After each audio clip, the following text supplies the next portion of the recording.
Hi hello నమస్తే welcome back to my channel ఈ తరం కోడలు కథ చాలా ఇంట్రెస్టింగ్గా ఉంది కదా. మీ అందరికీ నచ్చుతుందని అనుకుంటున్నాను. ఈ స్టోరీ మీ అందరికీ నచ్చుతున్నట్టయితే please like share and subscribe to my channel ఈ తరం కోడలు. మరి ఆలస్యం చేయకుండా కథలోకి వెళ్ళిపోతామా? ఆ వర్తమానం మీ నాన్న చేయలేదన్న సంగతి తేలిపోయింది. నేను వచ్చినట్లు తంతి వార్త నీకెలా అందింది బామా? కాదు బాలా అన్నాను. సమాధానం చెప్పకుండా తనలో తాను ఊరికే నవ్వుకోవడం మొదలుపెట్టింది. నేను ఆ అమ్మాయి కేసి చూస్తూ కూర్చున్నాను. కొంతసేపటికి నా మౌనం గ్రహించి కాబోలు తల ఎత్తి నా కేసి చూసింది. ఏమిటలా మౌనంగా చూస్తూ కూర్చున్నారు అంది. నవ్వడం అయిన తరువాతను నేను అడిగిన దానికి సమాధానం చెబుతావేమోనని చూస్తున్నాను అన్నాను. మీరసలు ఆ ప్రశ్న ఎందుకు అడిగారో నాకు అర్థం కావడం లేదు. మీరు వస్తున్నారని వారం రోజుల నుంచి నాకు అస్తమానం కబురు పంపిస్తూనే ఉన్నారుగా.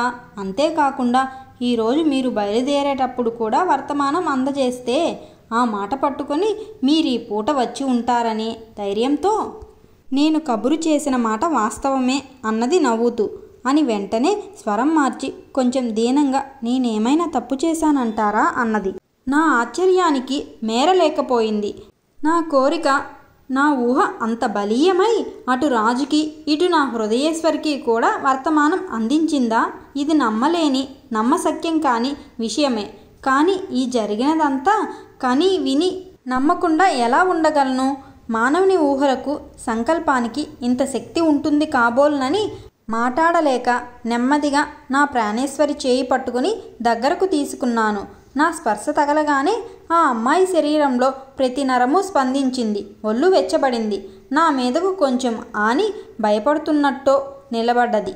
నేను ఇంకా కొంచెం దగ్గరకు తీసుకుని ముఖం మీద నాట్యమాడే ముంగురులను కొంచెం వెనక్కి తోస్తూ చెక్కిళ్ళు నిమురుతూ, ఈ వారం రోజుల నుంచి నేనొక్కసారి వస్తే బాగుండునని నువ్వు అస్తమానము అనుకుంటూ నాకు తంతి వార్తలు పంపేవా? ఎంత చిత్రంగా ఉంది. ఈ స్వల్ప వ్యవధిలో ఇంత దూరాన్నున్న మనిద్దరము ఏకమైపోయాము. ఈ అనుభూతి నాకెంత ఆశ్చర్యాన్ని కలిగించిందో నీతో కూడా చెప్పలేకుండా ఉన్నాను ప్రియా అని ఒక్క మాట గాఢాలింగనం చేసుకొని అంతకంటే గాఢంగా ముద్దు పెట్టుకున్నాను. ఆ క్షణంలో మేమిద్దరము ఒక్కరమే అయ్యాము. కొంతసేపటికి నెమ్మదిగా నా చేతులను విడిపించుకొని ఒక్క రవ్వ ఎడంగా జరిగి నేను పిలిచానంటారా? నా పిలుపు మీ దాకా వచ్చిందా? నాకు చాలా ఆశ్చర్యంగానే ఉన్నది. నేను పైకి ఏమీ అనలేను. లోపల ఏమనుకున్నానో నాకే తెలియదు. ఈ పర్యవసానానికి కారణం బహుశా మీ నామస్మరణ అక్షర లక్షలు చేశాను కాబోలు. మంత్రసిద్ధి కలిగి నా స్వామి నా ఎదుట సాక్షాత్కరించాడు అని ముఖానికి చేతులు అడ్డు పెట్టుకుని నా భుజం మీద వచ్చి వాలింది. నేను ప్రతివచనం ఏమీ చెప్పలేకపోయాను. ఎంత గొప్ప ఊహ, ఎంత చిత్రమైన వర్ణన! నా సరస్వతి గొప్ప కవి అవుతుందా ఏమిటి అనిపించింది. ఆ క్షణంలో ఆ మాటే పైకి అన్నాను కూడా. నేను కవయిత్రినే. అయితే అందులో నా ప్రయోజకత్వం ఏమీ ఉండదు. ప్రతి ఊహో ప్రతిస్పందన మీలో నుంచే నాకు వస్తుంది. పిలికించెడివాడు రామభద్రుడట కాదు పార్వతీసుండట అనాలి కాబోలు అని నవ్వుతూ చెంగున ఆవలికెగిరి, ఇంకనూ తమరు లేచి స్నానం చేస్తే బాగుంటుంది. మా నాన్నగారికి కోర్టుకు వేలవుతున్నది. అల్లుడు గారి సహపంక్తి భోజనానికి కనిపెట్టుకునుంటారు. ఈ సంభాషణ భోజనానంతరం సాగిద్దాం అన్నది. ఇప్పుడెలా సరస్వతి? నా బట్టలు అవి రాజు దగ్గర ఉన్నాయి. వెళ్ళి తెచ్చుకుంటాను అన్నాను. ఇక్కడకు వచ్చిన తరువాత మళ్ళీ మీకింత శ్రమ కలిగించడం ఇష్టం లేక నేను ఇక్కడికి తెప్పించానులేండి. మీకు ఎంత మొహమాటమైన వివాహమైన తరువాత మొదటిసారిగా అత్తింటికొచ్చిన అల్లుడు ఊళ్ళో ఎక్కడో మకాం చేయడం మీ మర్యాద కాబోలు. ఇంతవరకు మేమెవరమూ ఆ మాట వినలేదు అంటుండగా నేను లేవడం గమనించి లేడిలా అవతలికి ఒక గంతు వేసి పారిపోయింది. నేను శిలాప్రతిమలా అక్కడలాగే నిలబడిపోయాను. ఏమి నా భాగ్యం అనుకుంటూ పరవశుడునై పట్టరాని ఆనందంతో స్నానానికి వెళ్ళాను. నేను అక్కడ ఎన్నాళ్ళు ఉన్నానో తెలియదు. నేను అనుకోవడం ఓ 10 నిమిషాలు ఉన్నాను కాబోలు అనుకున్నాను.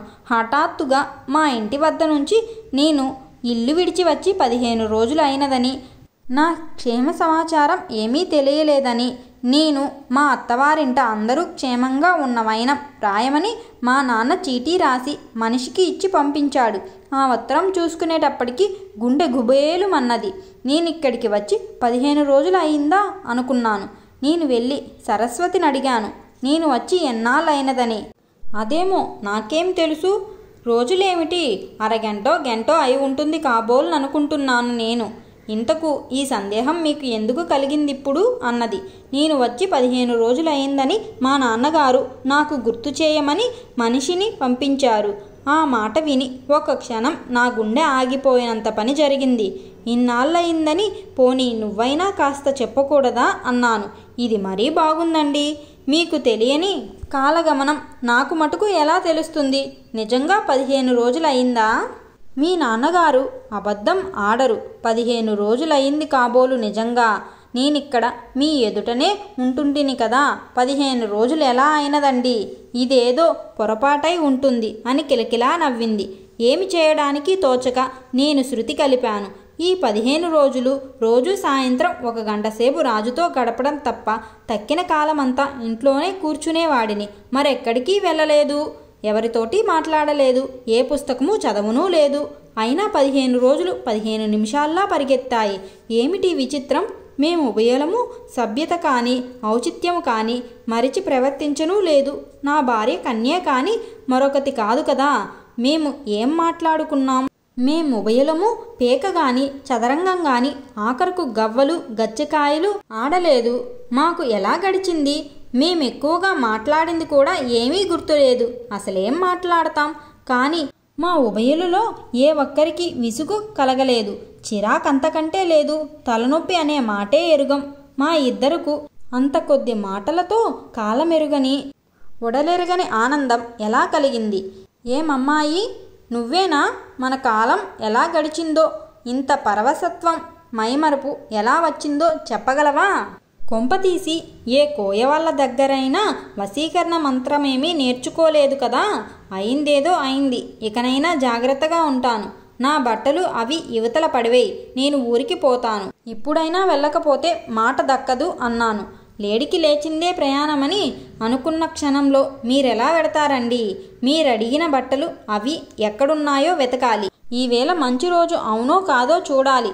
బోలెడంత తంతు ఉంది కదా. క్షణాల మీద ప్రయాణం ఎలా సాగుతుందండి అన్నది సరస్వతి ఎంతో అమాయకంగా మొహం పెట్టి. నా కతిదివార నక్షత్రాలు ఆ మంచి చెడులు అవసరం లేదు. నేను విదేశాలకు వెళ్ళి బోలెడంత విజ్ఞానం నేర్చుకుని వచ్చిన వాడిని. ఇప్పుడు వెళ్ళక తప్పదు. ఇప్పుడు నా బట్టలు వెతికి ఇవ్వకపోయినా ఇబ్బంది లేదు. ఈ మాట వచ్చినప్పుడు తీసుకుంటానులే అన్నాను. పోనీలేండి, అలాగైతే ప్రతిదానికి ఇంత తొందర అయితే ఎలాగండి అన్నది. నాకు ప్రతిదానికి లేదు తొందర, ప్రయాణానికే అన్నాను.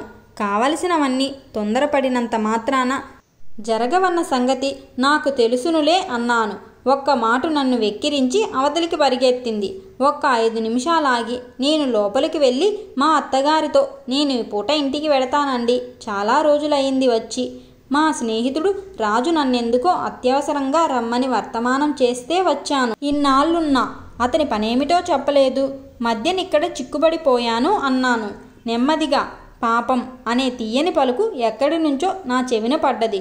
అటూ ఇటూ చూచిన ఈ శబ్దం ఎక్కడి నుంచి వచ్చిందో అర్థం కాలేదు. అంత మధురంగా పలికిన వ్యక్తి తలుపు మాటన దాగడమెందుకో అంతకంటే అర్థం కాలేదు. మా అత్తగారు కూతురు మాట విని కాబోలు వస్తున్న నవ్వు ఆపుకొని, అంత తొందరేమొచ్చింది? ఇంతకు ఎన్నాళ్ళయిందని వచ్చి మరో 2 రోజులు ఉండి వెళ్ళవచ్చు కదా అన్నది నెమ్మదిగా. అబ్బెబ్బే, ఇప్పటికే 15 రోజులయ్యింది. ఇంటి దగ్గర బోలెడన్ని పనులు. మా నాన్నగారు ఒక్కరూ తంటాలు పడుతున్నారు. అందుకని వెళ్ళక తప్పదు. మరొక మాట వస్తాను, రాక ఏమవుతాను అన్నాను. ఆకర్షణ యంత్రం ఒకటి ఇక్కడ ఉన్నది కదా అని అర్ధోక్తిలో నాకు తెలియకుండా నోరు జారి అని ఉంటాను. మా అత్తగారికి ఇది వినబడి ఉండదని ఆశించాను. తలుపు వెనక నుంచి కిలకిలమని సెలయేటి గానం లాంటిది నా చెవిన పడ్డది.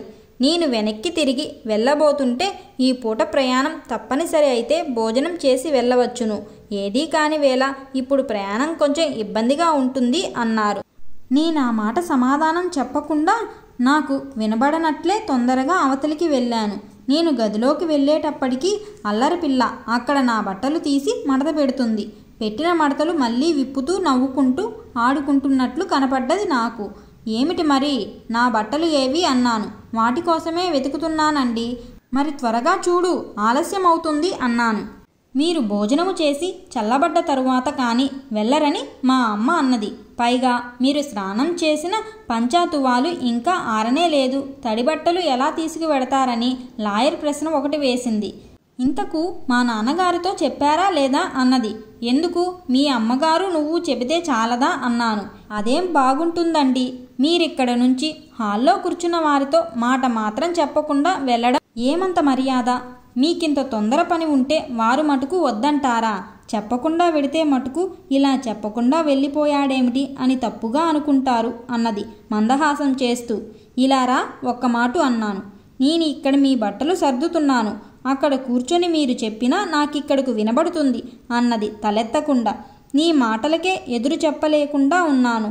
రేపింక కోర్టులో నేనెలా వాదిస్తానా అని ఆలోచిస్తున్నాను అన్నాను. మీరు తడుముకోకుండా మాట అందివ్వడానికి నన్ను కూడా కోర్టుకు తీసుకువెళ్తే సరి అన్నది.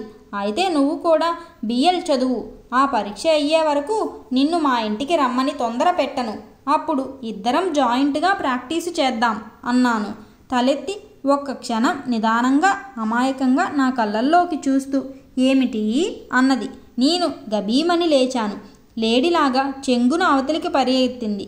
నేను నా సంతోషాన్ని అణిచిపెట్టి సావిట్లోకి వెళ్ళి మా మామగారితో నా ప్రయాణం సంగతి నెమ్మదిగా మనవి చేశాను. అదేమిటి, వచ్చిన వ్యవధేది, వెడుదురుగానిలే అన్నారు. చాలా రోజులయ్యింది వచ్చి. మా నాన్నగారి దగ్గర నుంచి వర్తమానం కూడా వచ్చింది అన్నాను. సరే అయితే నేను కోర్టు నుంచి వచ్చిన తర్వాత ఆలోచిద్దాం అన్నారు. అప్పటికి ఆలస్యమై ప్రయాణం సాగడం కష్టమవుతుందన్నాను.